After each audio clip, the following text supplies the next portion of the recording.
சான்றோர் பெருமக்கள்,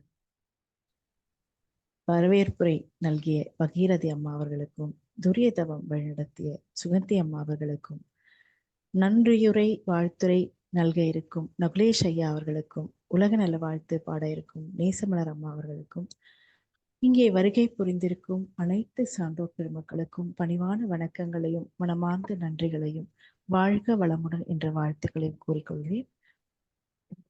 கிட்டாததும் கிட்டும். இந்த என்ன கிட்டணும் அப்படின்னு, எது கிட்டல எது கிட்டணும் அப்படின்னு கொஞ்சம் யோசிச்சு பார்த்தா, ஒரு திருப்புகழ்ல ஒரு பாட்டு இருக்கு.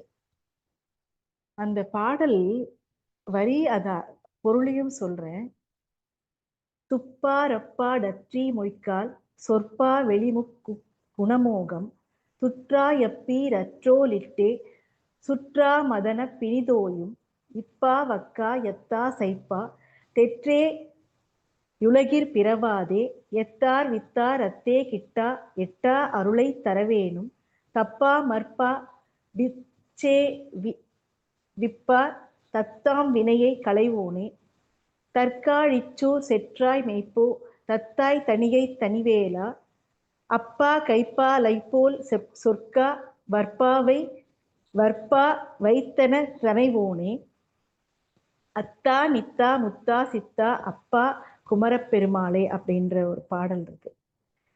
இதுக்கு என்ன பொருள் அப்படின்னா, துப்பார் அப்பு அப்படின்றது ஆடல் தீ, உணவை தரும் மண் நீர் அசைகின்ற நெருப்பு, மொய்க்கால் சொல்பா வெளி, நெருங்கி வீசும் காற்று, புகழ்மிக்க பரந்த ஆகாயம் ஆகிய ஐம்பெரும் பூதங்களும், முக்குண மோகம் 3 குணங்களும்,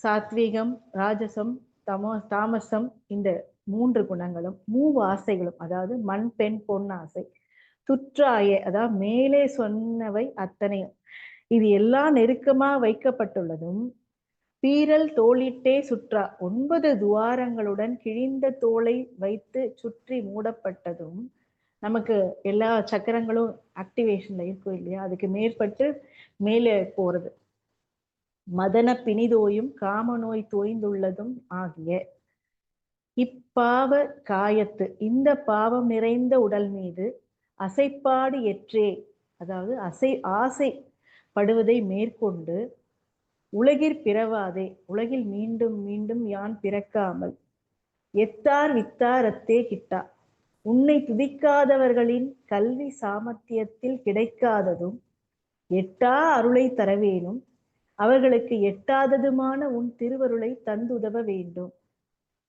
இதுதான் நமக்கு அருள், இறையருளும் அறநெறி வாழ்க்கையும், நமக்கு முக்தி கிடைக்கணும், இந்த பிறவி இத்தோட போதும் அப்படின்னு நினைக்கிறது தான். எட்டா அருளை தரவேணும் அவர்களுக்கு எட்டாததுமான உன் திருவருளை தந்து உதவ வேண்டும். தப்பாமற் பாடி சேவிப்பார், தவறாமல் உன்னையே பாடி தொழுபவர்கள் எவரெவரோ தத்தாம் வினையை களைவோனே, அவரவர்களின் வினைகளை நீக்குபவனே, தற்கு ஆழிச்சூர் செற்றாய் செருக்கும் ஆக்ஞா சக்கரமும் உடைய சூரனை அழித்தவனே, மெய்ப்போதத்தாய் மெய்ஞான சிவஞான பண்டிதனே, தணிகை தனிவேலா திருத்தணிகை மலைமீதி வீட்டிற்கும் ஒப்பற்ற வேலவனே, அப்பாகை பாலை போல் சொல், அந்த சர்க்கரை பாகு போன்ற பாலை போன்ற இனிய சொல்லும் காவற்பாவை திணைப்புன காவல் தொழிலும் உள்ள வள்ளியை தனத்தனைவோனே, அரவணைப்பவனே, அத்தா நித்தா முத்தா சித்தா உயர்ந்தவனே, என்றும் உள்ளவனே, பாசங்களில் நீங்கியவனே, சித்தனே, அப்பா குமரப்பெருமாளே, பரமபிதாவே, குமரக்கடவுளே, பெருமாளே. நமக்கு எந்த வேணும் அப்படின்னா, அந்த இறைப்பேராற்றலுக்கு நாம சேவை செஞ்சுக்கிட்டு இருக்கிறோம். இந்த அருள் நமக்கு கிடைச்சிக்கிட்டு இருக்குது. இதை நாம சரியானபடி தக்க வச்சுக்கிட்டு நம்மளுடைய இறையுணர்வோட அறநெறியோட நம்மளுடைய பயணத்தை மேற்கொண்டாலே நம்மளுடைய வாழ்வின் நோக்கம் நிறைவேறும். கண்ணதாசன் அவர்கள் ஒரு பாடல்ல குறிப்பிட்டிருப்பாங்க, பிறப்பின் வருவது யாதென கேட்டேன் பிறந்து பாரென இறைவன் பணித்தான், படிப்பென சொல்வது யாதென கேட்டேன் படித்து பாரென இறைவன் பணித்தான், அறிவெனச் சொல்வது யாதென கேட்டேன் அறிந்து பாரென இறைவன் பணித்தான், அன்பெனப்படுவது யாதென கேட்டேன் அழித்து பாரென இறைவன் பணித்தான். பாசம் என்பது யாதென கேட்டேன் பகிர்ந்து பாரென இறைவன் பணித்தான். மனையாள் சுகமெனில் யாதென கேட்டேன் மணந்து பாரென இறைவன் பணித்தான். பிள்ளை என்பது யாதென கேட்டேன் பெற்றுப் பாரென இறைவன் பணித்தான். வறுமை என்பது யாதென கேட்டேன் வாடிப்பார் என இறைவன் பணித்தான். இறப்பின் பின்னது ஏதென கேட்டேன் இறந்து பாரென இறைவன் பணித்தான். அனுபவித்தேதான் அறிவது வாழ்க்கை எனில் ஆண்டவனே நீ ஏன் என கேட்டேன். சற்று அருகில் வந்து அனுபவம் என்பதே நான் தான் என்றார். இதுல என்ன அப்படின்னா, எல்லாமே ஒவ்வொருத்தரும் அவங்கவங்களுடைய அறிவை கொண்டு, அவங்கவங்களுடைய ஒழுக்கத்தை கொண்டு, உழைப்பை கொண்டு அவங்கவங்க அனுபவிச்சுக்கணும் அப்படிங்கிறது தான். அந்த திருமணம்ன்றது கூட திருமணம் செய்து பார், உழைத்து பார், எல்லாமே நீ செய்யி, நீ பண்ணு. மத்தவங்கள டிபெண்ட் பண்றதுக்கோ, மத்தவங்கள சார்ந்து இருக்கிறதோ சொல்லல. உன்னுடைய உழைப்பு, உன்னுடைய கடமை, உன்னுடைய அன்பு, உன்னுடைய பாசம் அப்படிங்கிறத இந்த பாடல்ல வெளிப்படுத்தியிருப்பாங்க. மகரிஷி ஒரு பாடல்ல கொடுத்திருப்பாங்க. அறிவு விரிந்தால் அவனே நான் அப்படின்னு. பரவெளியாய் பறந்து விரிந்துள்ள பெரும் பொருளே பற்றற்ற தெய்வமென்று பற்றினேன் உணர்ந்தேன் சிரம் அமர்ந்து மன அலையை சீரமைத்த பேற்றார் சிறப்புடைய பேரண்ட சீரியக்கம் கண்டேன் நரன் என்ற சிற்றெல்லை நான் கடந்த போது நான் நீயாய் கூர்தலறம் நல்லியல்பு அறிந்தேன் கரம் குவித்தேன் நீயே நான் இரண்டும் களங்கமின்றி நீ நானாய் விளங்கும் பேரறிவே. எப்ப நாம வந்து மத்தவங்களையோ இல்ல எல்லாவற்றையும் இறைவனாக பார்க்கும்போது அந்த இடத்துல நாம இருக்க மாட்டோம். அப்ப நான் அப்படிங்கிறது அந்த அறிவாகவும் இறைவனாகவும் நாம பார்க்கப்படும் போது மத்தவங்களையும் அதே மாதிரி ஒரு பார்வையில தான் நாம பார்ப்போம். கடவுளை உணர்ந்தோர் கடவுளை நாடுவார், கடவுளை அறிந்தோர் கடமையில் வாழ்வார். இப்போ நான் அந்த ப்ரோமோ வீடியோவில் சொல்லியிருப்பேன், வாட்டர் பிரச்சனை தீரணும் அப்படின்னா என்ன பண்ணணும், நிரந்தர தீர்வு என்ன அப்படின்னு. ஏன் இன்னைக்கு இவ்வளவு வறட்சி இருக்கு, வறண்டு போகுது அப்படின்னா, இருக்கிற நிலத்தை எல்லாத்தையும் சுரண்டி எடுத்து வீடு கட்டியாச்சு. அதே மாதிரி மரங்கள் எல்லாம் வெட்டி காத்தும் இல்லை நீரும் இல்லை, அந்த மாதிரி ஒரு சூழ்நிலை உருவாகிட்டு இருக்கு. அப்ப நம்மளுடைய சூழ்நிலையை நாம தக்க வச்சுக்கணும் அப்படின்னா முதல்ல நமக்கு மனசுல ஈரம் வேணும். அப்ப அந்த மனசுல உள்ள ஈரம் மட்டும்தான் எல்லா செடி கொடி ஓரறிவு தாவரம் முதல் 5 அறிவு வரைக்கும் 6 அறிவு வரைக்கும் அந்த அன்பும் கருணையும் அப்படிங்கிறது இருந்துகிட்டே இருக்கும். அப்போ ஒரு தாகத்துக்கு தண்ணி கொடுக்கறது, செடி கொடிகள் பாடி இருந்தா வாடிய பயிரை கண்ட போதெல்லாம் வாடினேன்னு வள்ளலார் சொன்னாங்க மாதிரி, ஏதாவது ஒரு துன்பப்படுது, ஏதோ ஒண்ணு வாடுது அப்படின்னா அதை பார்த்து நமக்கு மனசு இறங்கணும். அப்படி இறங்குனாதான் மனிதன். ஆனா ஒவ்வொரு ஸ்டேஜ்ல மனிதன் வந்து அந்த பக்தி சிறு வயசுல வந்து அவங்களுடைய பக்தி எப்படி இருக்கும், கோயிலுக்கு சென்று சுவாமியை கும்பிட்டா எல்லாம் கிடைக்கும் அப்படின்றது ஒரு நம்பிக்கையா இருந்தது. ஒரு பதின்ம பருவத்துல அன்றாட கடமைகளை செய்து வருவதே கடவுளுக்கு பிடிக்கும். அப்ப இத செஞ்சா போதும் அப்படின்னு அதுல கூட ஒரு ஈடுபாடு இல்லாம தான் பிள்ளைங்க போய்கிட்டு இருந்தாங்க. ஒரு சிலர் மட்டும் ரொம்ப டீப்பா பக்தியோட இருக்கிறதையும் நம்ம பார்க்க முடிஞ்சது. அந்த ஸ்டேஜ்ல இப்ப ஃப்ரெண்ட்ஸோட விளையாடுறது இந்த மாதிரி தான் ஒவ்வொருத்தரும் பண்ணிட்டு இருந்தாங்க. திருமணமான பிறகு பக்தி நிறைந்து புகுந்த வீட்டில் எல்லாமே கடமை உணர்வோடு ரொம்ப ஆத்மார்த்தமா எல்லாம் செய்யறாங்க. ஆனா மாமியாருக்கும் மருமகளுக்கும் ஒரு மிஸ் அண்டர்ஸ்டாண்டிங் வருது. பெரியவர்களை நமஸ்கரிப்பது, நைவேத்தியம் செய்வது, படைப்பது இந்த மாதிரி ஒரு ஆன்மீக கடமைகள்ல ஒரு பக்தி சிரத்தையோடு பண்ணும்போது இது மட்டும் போதுமா? அப்ப வீட்ல அந்த மனசு வந்து சந்தோஷமா இருக்கும். அப்ப என்ன செஞ்சு என்ன பிரயோஜனம் அப்படிங்கிற மாதிரி. குடும்பத்துல அமைதி இல்லாம, கடவுளுக்கு எல்லாம் செய்யறதோ, ஆம் படைக்கிறதோ, நைவேத்தியம் பண்றதோ, அது எந்த வகையில முழுமை தருது? மனசுல சுத்தம் இல்லாம, மீதி பேர்கிட்ட அத நம்ம எப்படி எதிர்பார்க்க முடியும்? 35 வயசுக்கு மேல தெய்வ பக்தி, கணவருக்கு, பிள்ளைகளுக்கு இவங்களுக்காக பிரார்த்திக்கிறது, முதுமையில் கடமை முடிந்து எல்லாம் இருப்பது, கடைசியில ஒரு தனிமையும் வெறுமையும் ஆயிடுது. அப்போ நமக்கு கிடைச்சது எல்லாமே கிடைக்குது. ஆனா ஒரு ஸ்டேஜ்ல ஏதோ ஒரு வெறுமை இருக்கே. என்ன நம்ம ஏதோ ஒண்ணு தேடுறோம். அது என்னது அப்படின்றது புரியாம, எதுவும் கிட்டவில்லையே. அப்பதான் இறைவன் அப்படிங்கிறது அந்த ஆன்மீக தேடலாக வந்து ஒரு முதுமை பருவத்துல தான் வருது பலருக்கு. இளமையில் பரபரப்பாக ஓடி உடைத்து முதுமையில் ஓய்ந்து எதையோ மிஸ் பண்றோமோ அப்படின்னு யோசிக்கும்போது இறைசக்தி, இறப்பு பற்றிய ஒரு கவலை, சொத்து, பிள்ளைகளுக்கு பாகப்பிரிவினை கொடுக்கறது, இப்படி பலவாறான எண்ணங்கள், பென்ஷன், பணம் கையில் வந்தா சில பேர் வீட்டில் அன்றே காணாமல் போய்விடும். அந்த மாதிரி ஒரு சூழ்நிலை.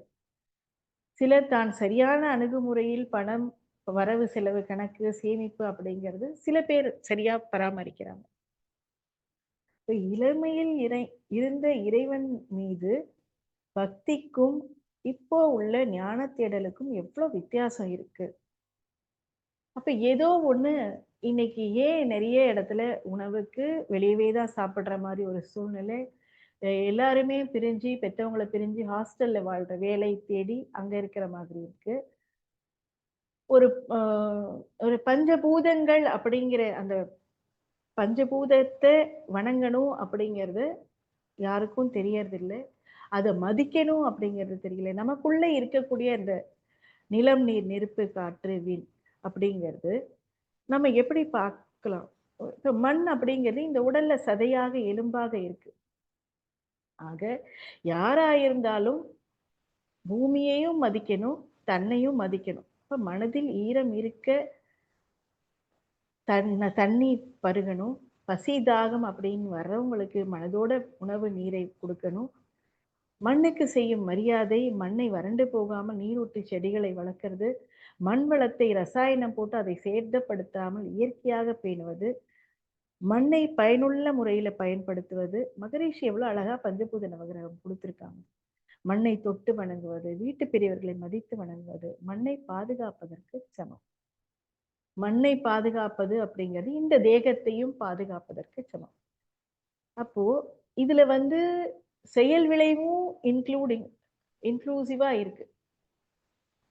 என்ன அப்படின்னா, மண்ணை சில பேர் பாதுகாப்பு இல்லாம மண்ண பத்தின ஒரு அறியாமை, அலட்சியம், உணர்ச்சியை சுரண்டி திருடுவது, மண்ணை சுரண்டி திருடுவது, தனது வீட்டிற்கு சிறிதளவு மண் வேண்டும் என்பதற்காக பக்கத்து வீட்டுல யாரையுமே கேட்காமல் எடுக்கிறது, காலால் எந்த பொருளையும் நபரையும் மிதிப்பதும், அவமதிப்பதும், தனக்கு தேவைக்கு போகும் மேலே மேலே நிலம் என்ற சொத்தை அபகரிப்பது, எவ்வளவு ஒவ்வொருத்தருக்கும் ஆக்கிரமிக்கிறது, நிலத்தை ஆக்கிரமிக்கிறது.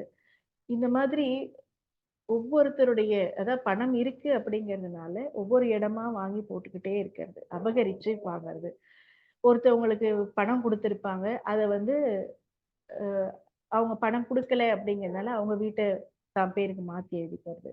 இந்த மாதிரி பூமிக்கடியில் தவறான சிலவற்றை பதுக்குவது, பெரியவர்கள் விருந்தினர்களை அவமதிப்பது, வாடகை என்ற பேரில் பணத்தை அதிகம் பெறுவது. இன்னைக்கு ஹாஸ்டல் அப்படிங்கிற பேர்ல ஒரு குடும்பம் வாழ வேண்டிய அந்த ஒரு பணத்துக்கு ஒருத்தருக்கே அந்த பணம் வாங்குறாங்க. ஒரு ரூ. 5,000 ஒரு வீடு வாடகை, ஒரு சிங்கிள் பெட்ரூம் வாடகைக்குன்னா, ஒருத்தர் ஹாஸ்டல்ல தங்கறதுக்கு 3 ஷேரிங் 3 பேர் அங்க தங்கக்கூடிய இடத்துக்கு ஒருத்தருக்கே ரூ. 5,000 வாங்குறாங்க. ஆனா, அவங்களுக்கு செலவு ஆகக்கூடிய செலவு ஒரு மாச செலவு ரூ. 20,000 ஆகுது.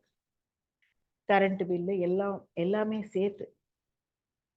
இந்த மாதிரி ஒரு மனசாட்சியே இல்லாம தேவை ரொம்ப அதிகப்படியாக எல்லாமே அ பணத்த வந்து மண்ண மதிக்காம, பிறர் உயிரை மதிக்காம, ப ஆ எப்படி சொல்றது? இந்த மாரி செய்ய செய்ய என்ன ஆகும்? தவறான அறம் சாராத செயல்கள செய்யும்போது, இன்னைக்கு நாம வந்து எவ்வளோ விஷயங்கள பார்க்குறோம். இப்ப அகமதாபாத் ஃப்ளைட் வந்து எரிந்து போனது, வெடித்து போனது எவ்வளோ கஷ்டமா இருக்கு. ஏன் இந்த மாரி இதுக்கு ரூட் காஸ் என்ன அப்படிங்கிறது கொஞ்சம் ஆராய்ச்சி பண்ணும்போது, இந்த மண்ணை மதிக்காததும், பிறருடைய வயிற்றெரிச்சல் அ ஒருத்தர் அதான் மகரிஷி சொல்லுவாங்க இல்லையா? வருத்தப்பட்டாலே அது சவமா மாறும். அப்ப பிறருடைய வருத்தங்களுக்கு ஆளாகி, இந்த மாரி எத்தனையோ பேருடைய செயல்கள், இங்க அந்த செயலுக்கு உண்டான விளைவு இந்த மாரி மொத்தமா அப்படியே வேனிஷ் ஆயிடுது. கொஞ்சம் ஆராய்ச்சி பண்ணும். மண்ணுக்கு அடியில பாம் வைக்கிறதோ, சரீர பசிக்காக பலரை இம்சிப்பது, பாலியல் வன்கொடுமை மட்டுமல்ல, பெண்களை காணத்தகாத காட்சிகள் படம் பிடிப்பது, இந்த மாரி எவ்வளவோ விஷயங்கள். இப்ப இந்த பெண்களுடைய இதே நெறைய பார்க்கும்போது, அ அப்யூஸ் பண்ணி அந்த பெண்கள், அவங்க பெற்றோர்கள் எத்தன பேரு வந்து மனசு வருத்தப்பட்டுருப்பாங்க. அந்த பெண்கள் எவ்வளோ வயித்தெரிச்சலோட இருந்திருப்பாங்க. அப்ப இதெல்லாம் சாபமா வராம என்ன ஆகும்? அப்ப இதெல்லாம் எங்க போகும் திரும்ப? திரும்ப நமக்கு தானே வரும் அப்படிங்கிற அந்த விளைவு, செயல் விளைவு அப்படிங்கிறது தெரியவே மாட்டேங்குது. அப்ப இந்த பிறரின் வயித்தெரிச்சல், வருத்தங்களை வாங்குறது, இவைகளை தான் பல விபத்துகள். வண்டியில இன்னைக்கு ஸ்கிட் ஆகி விழறது, டூ வீலர்ல நெறைய பேர் போறாங்க. வழுக்கி விழறது. பல உயிர் இழப்புகளுக்கு காரணமாகுது. அப்போ இது எல்லாமே செயலுக்கான விளைவு அப்படிங்கிறது தான் நம்ம விளைவு தான் அனுபவிக்கிறோம். ஆனா செயல் செய்யும்போது அந்த விழிப்புணர்வு இல்லைங்கிறது தான் இங்க மிஸ்டேக் பண்றோம் நம்ம. இப்ப ஜடப்பொருட்கள், உயிரினங்கள் மற்றும் மனிதர்கள் வரை இந்த பூமியில் தான் வாழ்றோம். மண்ணில் போகும் இந்த உடலுக்கு வாழும் நாட்களில் உடலுக்கான நற்பெயரை நாம விட்டு செல்லலாம் இல்லையா? நல்லவர், கெட்டவர் அப்படின்ற பாரபட்சம் இல்லாம அனைத்தையும் கழிவுகளையும் சகித்துக்கொண்டு, பொறுத்துக்கொண்டு இந்த பூமி இருக்கு.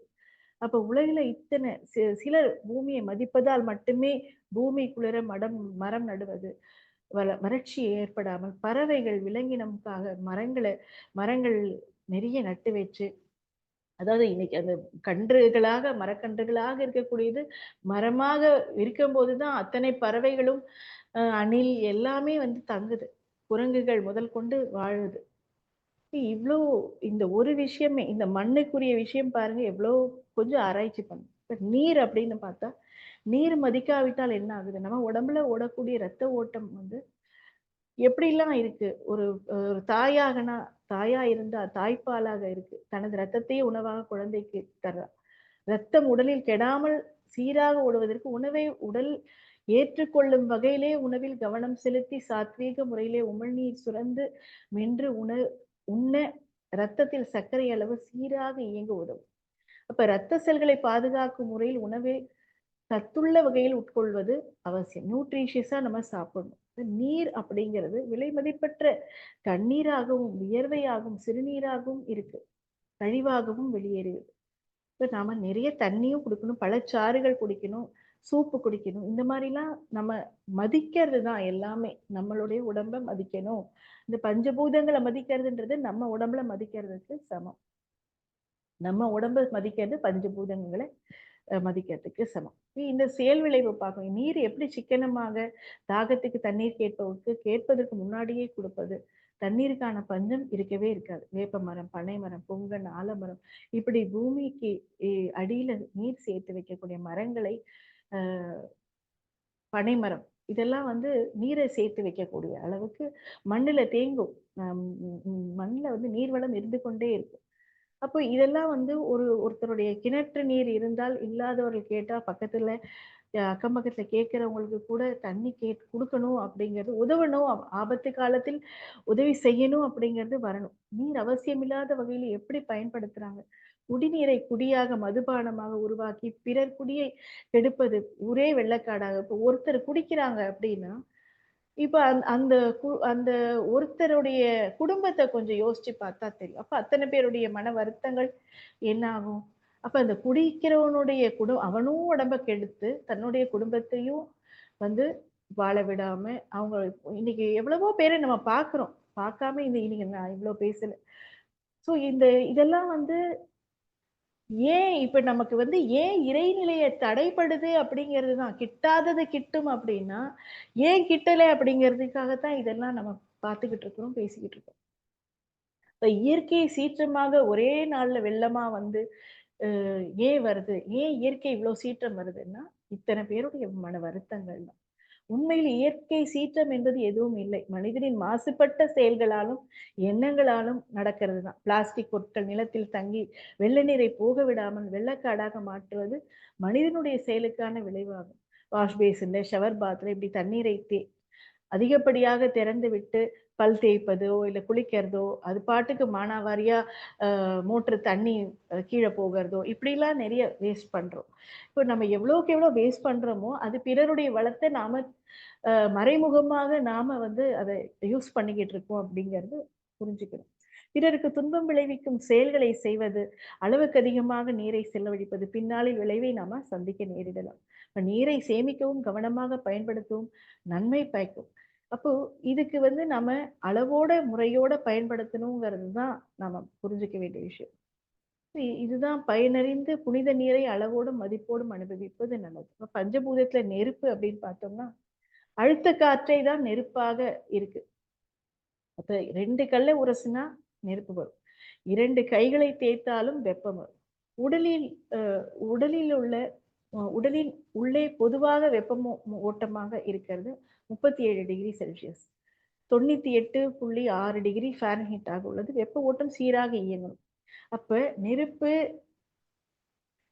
மதிக்கணும் அப்படிங்கிறது எதுக்காக நம்ம தீபம் ஏத்துறோம்? குண்டலினி சக்தியை ஏற்றதும் எல்லாமே நம்மளுடைய ஆலய வழிபாடு தான்.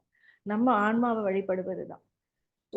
இத வந்து நம்ம பஞ்சபூதங்கள வழிபடணும், மதிக்கணுன்றதுக்காக அந்த தீபம் ஏற்றுவது எல்லாமே நம்ம வந்து முறையா செய்யணும் அப்படிங்கிறதுக்காக, அந்த காலத்துல எல்லாமே வச்சாங்க. தீபம் என்பது வெளிச்சத்தை கொடுப்பது மட்டுமல்ல, இருளை நீக்குவதும் தான். அப்ப நேர்மறை சக்திகளை ஈர்ப்பதும், எதிர்மறை சக்தியை விரட்டவும் நாம செய்யணும். இருட்டு என்பது இருப்பு. அதுதான் சுத்தவெளி. அப்ப அந்த தன்மை வெளிச்சத்தால் இருள் இல்லை அப்படிங்கிற பொருள் கிடையாது. முன்னேற்றத்தை கொடுக்கும் தீபம் என்பதால் அதிகாலையிலும் மாலையும் விளக்கேற்றி அக்னியை வணங்குறோம். இதில் சூரிய சக்தியை காலையிலும், சந்திர சக்தியை மாலையிலும் பெறுவதற்காக வழிபாடு அப்படிங்கிறது நமக்கு ஏன்னா கண்கூடா நாம பார்க்கக்கூடிய எதுக்காக தீபம் ஏத்துறோம்னா, விஷப்பூச்சிகள், மிருகங்களிடம் பாதுகாப்பு இதனுடைய மிருகங்கள் கிட்ட இருந்து பாதுகாப்பு கருதி அக்னியை தீபமாக ஏத்துனாங்க.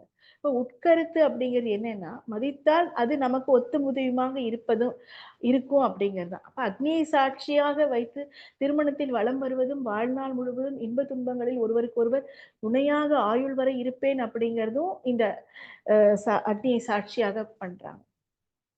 ஏன் அப்படின்னா, அக்னி வந்து தீபம் வந்து மேல் நோக்கி தான் எரியும். அலைப்பாய விட்டால் அணைந்து விடும் அபாயமும் உண்டு. அது ஒருவருக்கு முன்னேற்றத்தை குறிக்கும். ஆகவே வாழ்க்கை ஒரே சீராக மனதை அலைப்பாய விடாமல் கொண்டு செல்லறதுக்கு தான் அக்னியை வணங்கவும், மதிக்கவும். அதே மாதிரி எந்த பெண்ண வாழ்க்கை துணையோ கைப்பிடித்தோமோ, அது கடைசி வரைக்கும் நம்ம காப்பாத்தணும். நம்ம மனச அலைப்பாய விடாம ஒருத்தனுக்கு ஒருத்தி, ஒருத்திக்கு ஒருத்தன் அப்படிங்கிற நிலைமையில கற்பொழுக்கத்தோட அத கடைப்பிடிக்கணும் அப்படிங்கிறதுக்கும் அந்த அக்னியை சாட்சியாக வச்சாங்க.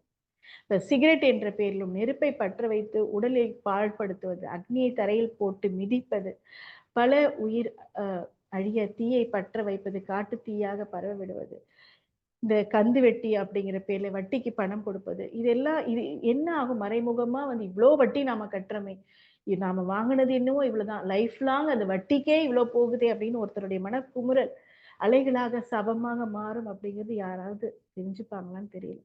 இப்ப துப்பாக்கி சூட்டினால் இறப்பு, இன்றைய நிலை நிறைய சொல்லிக்கொண்டே போலாம். வெப்பத்தினால் உஷ்ணம் சம்பந்தமாக நோயினால் வெப்பத்தினால பாதிப்பு, சிறுநீர் கடுப்பு இந்த மாதிரிலாம் எவ்வளவோ வெப்பம் அதிகமாகி வறட்சி ஏற்பட்டு, சோமாலியா நாட்டுலலாம் எத்தனை பஞ்சம் ஏற்பட்டு, அவங்களுடைய இதெல்லாம் நமக்கு என்ன ஆகும்? நம்மளுடைய பிறவிகள் தான். இது நம்மளுடைய செய்த விளைவு தான் அப்படிங்கிறது தான் நாம இங்க அண்டர்ஸ்டாண்ட் பண்ணிக்கணும். அப்ப இனிவரும் அ நம்மளுடைய சந்ததியருக்கு நாம இத வந்து எடுத்துக்காட்டி சொல்லணும். அப்ப செயல் விளைவு இதனால் ஆங்காங்கே தீப்பற்றுவதும், பகையை சம்பாதிப்பதும், நெருப்பை வெறுப்பாய் பலரிடம் காட்டுவதால் தான் அப்படின்னு. சுடுசொல் பேசுறதுனாலயும், எல்லாமே தனக்குள் இந்த தற்சோதனை அப்படிங்கிறது நமக்கு வேணும். அதுக்கு தான் மகரிஷி பயிற்சிய குடுத்துருக்காங்க. அப்பதான் நம்ம கர்ம வினைய தீர்க்க முடியும். அப்ப அனைவரும் நலமாக வாழ நெருப்பை நேர்மறையாக ஆக்கத்திற்கு வெளிச்சமாக இருள் நீக்கி, நம்ம குறை போக்கி, நேர்மறையாக அறம் நோக்கி வாழணும். நம்மளுடைய கடமையாற்றி வாழணும். இப்ப காற்று அப்படிங்கிறது எப்படி இருக்கு? நம்மளுடைய சுவாசத்திலும், நீரிலும் இருக்கு. காற்று அப்படிங்கிறது இப்ப நீர் அப்படிங்கிறது H2O. ஆக்ஸிஜன் அப்படிங்கிறது காற்று. இப்போ பேசும்போது சப்தமாக காற்று தான் காது மூலமாக கேட்பதற்கு ஒலியாக, ஓசையாக இருக்கு. கோயில்ல மணி அடித்து ஓசை எழுப்பி காற்றை வணங்குகிறோம். உட்கொள்ளும் உணவு வகைகள்ல பசுமையான காய்கறி, பழங்களில் பிராணசக்தி உள்ளதை நாம தெரிஞ்சுக்கிறோம். இப்ப இதெல்லாம் நம்ம நேரடியா உட்கொள்ளும் போது அதனுடைய ஆக்ஸிஜன் நமக்கு டைரக்ட்டா நமக்கு சக்திய குடுக்குது. பிராண சக்தியாக மாறுது. சுவாசம் என்பதை பிராணவாயுவாக உள்ளே சுவாசிக்கிறோம். கரியமில வாயுவாக நச்சுக்காற்றை கழிவாக வெளியேற்றுறோம். இப்ப இது நம்ம இப்ப அ த நாடி சுத்தி, தண்டுவட சுத்தி பண்ணும்போது நமக்கு நுரையீரலுக்கு தேவையான உட்கொள்ளும் திறனும் நமக்கு வருது. மூச்சுக்கும், எண்ணத்துக்கும், மனசுக்கும் அ ஒரு லைன் கனெக்ட் ஆகுது. அது நம்மளுடைய வாழ்க்கையில நம்ம என்ன பண்ணணும், பண்ணக்கூடாதுன்றத ஒரு நமக்கு வழிகாட்டியாக நமக்கு மூச்சே நமக்கு இருக்கு. இப்ப இரைப்பைக்கு காற்று பகை அப்படின்னு சொல்லுவாங்க. அப்போ சாப்பிடும்போது பேசக்கூடாது அப்படின்னு சொல்லுவாங்க. சாப்பிடும்போது பேசினா என்ன ஆகும்? ஃபுட் பைப், ஏர் பைப்ன்னு 2 பைப் இருக்கு. அப்ப இந்த 2லும் உண்ணும்போது உணவு துகள்கள் ஏதேனும் ஒரு ஏர் பைப்ல போயிட்டா உடனே புரையேறும், இருமல் வரும். அப்ப இதுதான் நமக்கு புரிஞ்சுக்க வேண்டிய விஷயம் என்னன்னா, சாப்பிடும்போது பேசக்கூடாது. உமிழ்நீர் சுரந்து சாப்பிடணும். சாப்பாட்ட கவனத்தோட சாப்பிடணும். இன்னைக்கு பெரும்பாலும் இந்த தவறு தான் நாம செஞ்சுட்டு இருக்கோம். உணவு ஒழுங்காக முழுமையான ரத்தமாக மாற மாட்டேங்குது. அதனால தான் நோய் இன்னைக்கு நிறைய வருது. ஸோ நாம நம்மளுடைய இம்யூனிட்டி லெவல் அதிகப்படுத்திக்கணும் அப்படின்னா, நம்ம நிறைய சைலன்ஸ் குடுக்கணும், நிறைய ஃபாஸ்டிங் பண்ணணும். நம்ம எவ்வளவுக்கு எவ்வளோ நம்ம எம்ப்டியா நம்ம மனசையும், வயித்தையும் வச்சிருக்கிறோமோ, வாயையும், மனசையும், வயித்தையும் எம்ப்டியா வச்சுக்கிறோமோ, அவ்வளவுக்கு அவ்வளோ உடம்புக்கும், மனசுக்கும் நல்லது. பேசும் வார்த்தைகள் நம்ம ஒருத்தர்கிட்ட பேசணும்னா, அது வைட்டமின்களாக மத்தவங்களுக்கு ஆறுதலாக இருப்பது ரொம்ப அவசியம். காற்று பேச்சின் சப்தமாக இருக்கு. மந்திர உச்சாடனமாக இருக்கு. வேப்பமரம், அரச மரம் இதனுடைய காற்று நம்ம நேரடியாக உடலுக்குள்ள, மூளைக்குள்ள, கர்ப்பப்பைக்குள்ள போகறதுனால, அங்க உள்ள குற்றங்கள், செயல்பாட்டுகள் அ அ குற்றங்களை நீக்கி செயல்பாட்டை அதிகரிக்குது. துளசி துளசி செடி பூமி வெப்பமாதலை தடுக்கும் சக்தி அதிகமாக இருக்கு. மூலிகைகளாக செடி, கொடி, மரங்கள் உடல்நலத்துக்கு பயன்படுவதையும் நாம தெரிஞ்சுக்க முடியும். நம்மளுடைய வீட்டில் மூலிகை செடிகளை வைத்து வளர்க்கும்போது, நோய் நமக்கு அணுகாமல் காக்க முடியுது. காற்று மாசுபாடு என்பது கார் வாகனங்கள் பயன்படுத்தும் பெட்ரோல், டீசல் பயன்படுத்துவதாலும் காற்று அசுத்தமாகுது. கூடிய வரைக்கும் அது நம்ம சைக்கிள் பக்கத்துல இருக்கமா, நடந்து போகிறதோ, சைக்கிள்ல போறதோ, இந்த மாரி இது நமக்கு உடற்பயிற்சியும் ஆகும். இப்ப புகைப்பிடிப்பதன் மூலம் காற்று மற்றும் மனிதனுடைய நுரையீரல், கல்லீரல் பாதிக்கும் அபாயம் இது இருக்கு. தியானத்தில் மூச்சை கவனிக்க எல்லாம் சீர்படும். புகைப்பிடிப்பதை தவிர்க்கலாம். அப்போ உடல்ல தசவாயுக்கள் இருக்கு. அப்ப ஆகவே எந்த வாயுக்களை காற்று மதிக்கும் அந்த வாயுக்களை காற்றை மதிக்கும்போது காற்று நமக்கு ஒத்துமுதியமாக இருக்கிறத நம்ம பார்க்க முடியும். ரத்தத்தில் காற்று புகுவதால் மரத்து போகுது. கீழ உட்கார்ந்து எழுந்தா நமக்கு கால் மரத்து போகுது. நம்மளுடைய உடற்பயிற்சியிலேயே ஃபுட் ரிஃப்ளெக்ஸாலஜில அழுத்தம் குடுக்கறதும், காயகல்பத்துல மாலை நேர பயிற்சிகள்ல நின்ற நிலையில நம்ம செய்யும்போது, அது எல்லாமே நமக்கு பிரஷர் குடுக்கும்போது என்ன ஆகுதுன்னா, நமக்கு அ நமக்கு செகண்ட் ஹார்ட் அப்படின்னு சொல்றது கெண்டைக்கால். ஸோ அங்க அங்க செகண்ட் நம்ம நம்ம ஹார்ட் எப்படி பம்ப் பண்ணிட்டு நமக்கு உடல் முழுவதும் ரத்தத்த குடுக்குதோ, அதே மாரி அது நம்ம உடல் முழுக்க ரிவர்ஸ்ல நமக்கு அனுப்பக்கூடியது தான் கெண்டைக்கால் சதை. ஸோ இந்த மாதிரி நம்மளுடைய அ மூச்சு காற்று, இதயம், ரத்த ஓட்டம் எல்லாமே ஒண்ணொண்ணுத்துக்கும் எல்லாத்துக்குமே தொடர்பு இருக்கு. ஆனா எல்லாமே நம்ம சில நேரம் மூச்சு பிடிப்பு வந்துரும். காற்று சுழன்றோடி திடீர்னு அந்த இடத்துல மூச்சு ஏதாவது ஒண்ணு திடீர்னு வெயிட்ட தூக்குறோம் அப்படின்னா, அங்க மூச்சு பிடிப்பு ஆயிடும். ஸோ நம்மளுடைய உடற்பயிற்சி சீராக செய்யும்போது, அதெல்லாம் கொஞ்சம் அவாய்ட் பண்ணிக்க முடியும். அதே மாரி குக்கர்ல காற்று அப்படிங்கிறது ஃப்ரீ ஃப்ளோவா இருக்கிறது. அங்க குக்கர்ல காற்று நம்ம உள்ள இருக்க கேஸ்கெட் இதெல்லாம் கேன்சர் செல்கள உற்பத்தி செய்யுது அப்படிங்கிறத நம்ம பார்க்கிறோம். ஸோ இத கேஸ்ட்ரிக் அல்சரா, கேஸ்ட்ரபிளா நெறைய ப்ராப்ளம் வருது. இதனால சுவாசத்தில் பிரச்சனை வருது, மன அழுத்தம் வருது, மூச்சு விட சிரமப்படுறாங்க. ஸோ இயற்கையை மதிச்சு நம்ம வாழ்ந்தோம்னா, ஆக்ஸிஜன் அப்படிங்கிறது நம்மளுடைய தேவைக்கு நாமளே உற்பத்தி செஞ்சு, நம்மளே ஆரோக்கியமா வச்சுக்க முடியும். ஸோ இது எல்லாமே வந்து சா அ நாம கொஞ்சம் அ கவனிச்சோம்னா தெரியும். அ விண் அந்த பிற உயிர மதிக்கணும் அப்படிங்கிறது, பிறப்பும், இறப்பும் வித்துவின் கழிவிலே. அப்ப இந்த உயிர் எவ்வளவு முக்கியம் அப்படிங்கிறத நாம புரிஞ்சுக்கணும். எல்லா உயிரும் வந்து சாதாரணமா கடவுள் குடுக்கல. அந்த உயிருக்கு தேவையான ஒரு கட்டமைப்பு, அந்த உயிருக்கு என்ன செய்யணும் அப்படிங்கிறது, நாம உள்ளே டிராவல் பண்ண பண்ண தான் நமக்கு அது கிடைக்கும். அப்போ நம்ம எவ்ளோ தூரம் அப்பா அம்மா பெத்துட்டாங்க அப்படின்னு ஒரு பிள்ளைங்க வந்து என்னவோ நானும் வாழ்றேன் அப்படின்னு சர்வைவ் ஆகுறதோ, இல்ல ஹெட்செட்ட மாத்திட்டு உயிர மதிக்காம ஃபுட்போர்ட்ல ட்ரெயின்ல போறது, பஸ்ல போறது, இப்படிலாம் வந்து டிராவல் பண்ணி உயிர மாச்சுக்கிறாங்க. நெறைய ஆக்சிடென்ட் கேஸ் இந்த மாரிலாம் எவ்வளவோ பார்க்க முடியுது. ஸோ தன்னுடைய உயிர மதிச்சு நடக்கணும் அப்படிங்கிறது நாம கொஞ்சம் இங்க அண்டர்ஸ்டாண்ட் பண்ணிக்கணும். கொஞ்சம் விழிப்புணர்வோட நாம எந்த செயலையும் செய்யணும். நமக்கு கொடுக்கப்பட்ட கடமையை, அறம் சார்ந்த வாழ்க்கையை, ஒழுக்கம், கடமை, ஈகையோட நாம வாழணும் அப்படிங்கிறது நம்ம இங்க புரிஞ்சுக்கணும். இப்போ எதையும் எதிர்பாராத இறையன்பு, எதையும் இறைவன் பார்த்துக் கொள்வான். எல்லா பிரச்சனையும் தீர்த்து வைப்பான் அப்படின்னு நாம டோட்டலா சரணாகதி அப்படிங்கிற நம்பிக்கை வந்து நாம நமக்குள்ள வச்சிருக்கணும். அப்ப டோட்டலா சரண்டர் ஆயாச்சுன்னா, அந்த விழிப்புணர்வு அப்படிங்கிறது இறையாற்றலே நமக்கு கொடுத்துக்கிட்டே இருக்கும். அப்ப இந்த சரணாகதி மனதிற்கு ஒரு தெம்பு, பலம், நேர்மறை சிந்தனை கொடுக்கும். அசைக்க முடியாத நம்பிக்கை வந்து நமக்கு மன நிம்மதியை கொடுக்கும். இதுதான் நம்ம வந்து ரொம்ப முக்கியமா பார்க்க வேண்டியிருக்கு. அறிவில் முழுமை எய்த ஒழுக்கம், கடமை, ஈகை என்ற 3ம் ஒன்றிணைந்த உயர்நெறியே அறம் என்றாகும். ஒழுக்கத்தில் கடமை, ஈகை 2ம் உள்ளடங்கி இருப்பதனை உற்றுப்பாரி, ஒழுக்கமே வாழ்வில் என்றும் வெற்றி நல்கும். ஒழுக்கமே வாழ்வில் என்றும் வெற்றி நல்கும் அப்படின்னு மகரிஷி குடுத்துட்டாங்க. ஒழுக்கமே உயர்வு தரும். உயர் மக்கள் செல்வமும் அளிக்கும். மேலும் ஒழுக்கமே இறையுணர்வில் ஒளி உண்டாக்கி, உயர்த்தி அறிவில் முழுமை எய்த வைக்கும் அப்படின்னு குடுக்குறாங்க. அப்போ அறிவியல் முழுமை எய்தணும். இதுதான் நமக்கு கிட்டாதது கிட்டும் அப்படின்னா, நம்ம அறிவியல் முழுமை எய்தணும். அதற்கு நாம நம்மளுடைய பயிற்சிகளே செய்யணும். இரண்டொழுக்க பண்பாட தனதாக்கிக் கொள்ளணும். நாம எந்த வகையிலும் பிறர் மனச காயப்படுத்தக் கூடாது. நம்ம முடிஞ்சத உதவி செய்யணும். இப்ப நம்மள நாம எந்த அளவுக்கு மதிக்கிறோமோ, அந்த அளவுக்கு பிறரையும் நேசிக்கவும், மதிக்கவும் நாம பழக்கத்துக்கு வரும். அப்ப அதுவே வந்து நம்ம அ இயல்பாகும். அப்ப அந்த பழக்கத்துக்கு வர்ற வரைக்கும் நாம நெறைய ஃபேஸ் பண்ற மாரி தான் இருக்கும். நெறைய பிரச்சனைகள சந்திக்கிற மாரி தான் இருக்கும். அப்ப இதெல்லாம் பிரச்சனையா நினைக்காம, பிரச்சனையெல்லாம் வெளியில போகுது. உடம்புக்கு நோய் வருதா? நோய் வெளியில போகுது. வலி வருதா? எல்லா வலிகளும் வெ கடவுள் வாங்கிட்டு நமக்கு ஆரோக்கியத்த குடுக்குறாங்க. ஆனா நம்ம அந்த ஒழுக்கம், கடமை, ஈகை இத நாம வாழ்க்கையில பின்பற்றி வாழணும். நம்மளுடைய உடற்பயிற்சி, உணவு முறை இத நாம கண்காணிச்சுக்கிட்டே இருக்கணும். அயரா விழிப்புணர்வுல இருக்கணும் அப்படின்னு சொல்லி, இந்த நல்வாய்ப்பை நல்கிய அ ஸ்கை நார்வே டென்மார்க் மனவளக்கலை மன்றத்திற்கும், இங்கே வருகை புரிந்திருக்கும் அனைவருக்கும் மனமார்ந்த நன்றிகளை கூறிக்கொண்டு, இந்த சிந்தனையை இத்துடன் நிறைவு செய்து கொள்கிறேன். அனைவரும் அருட்பேராற்றல் கருணையினால் உடல்நலம், மேலாயுள், நிறை செல்வம், உயர் புகழ், மெய்ஞானம் ஓங்கி வாழ்க வளமுடன், வாழ்க வளமுடன், வாழ்க வளமுடன். மிக்க நன்றிங்கம்மா. வாழ்க வளமுடன்.